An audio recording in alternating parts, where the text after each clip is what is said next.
Delivery. Sino yan? Delivery po kay Rods de la Cruz. Naku kuya, malas ka. Wala na akong pambayad, nabayaran ko na yung ibang dumating na parcel. Panlima ko na yan eh. Paano gagawin natin dito, ma'am? Wala nga akong pambayad. Baka pwede yung paluwalan mo muna. Seryoso ka? Papaluwalan ko. Ako mo-order dito. Babayaran kita sa katapusan. Alam mo ate, nakakailang balik na ako dito. Halos sarado yung pinto nyo. Wala akong tao. Tapos nakikita ko, walang tao. Ang daming tsinelas. Pang-reserva ko yan. Ano ba Yung yan? isa pang alis, yung isa dito sa bahay. Ano Tapos ba yung yung isa. ginagawa nyo akong utangan? Umayos naman kayo, te. Tatrabaho kami ng maayos dito. Wala nga ako pambayad. Wala akong mautangan dito. Kaya minsan parang gusto ko na rin gumawa ng ng mali. Alam nyo yun? Magkano ba yan?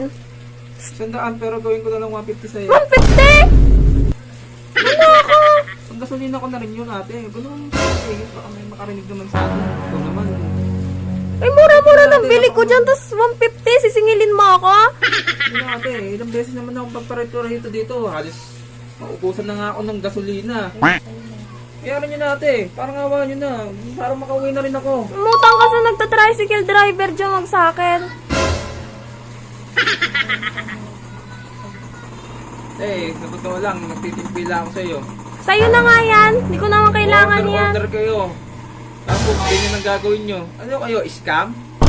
Hoy, Scammers hindi ba ako kayo? scammer. Kaya ka nangungutang ako sa'yo eh. Tapos sa akin ka pa mangungutang. Ang trabaho Pag scammer ako, tatakbuhin ko yan. So, ibig sabihin, wala ka talaga pambayad. Wala nga tago. Sige ate, ganito na lang. Balik mo na lang, oh. Gusto mo sa'yo na lang. Nakita ko ulit Pampaputi order din nyo. ang mukha yan. Ha? Pampaputi din ang mukha. Hindi ko na i-deliver sa inyo. Mga panira kayo ng araw no? Tatrabaho ng Kapal. mahal Ganyan-ganyan kayo.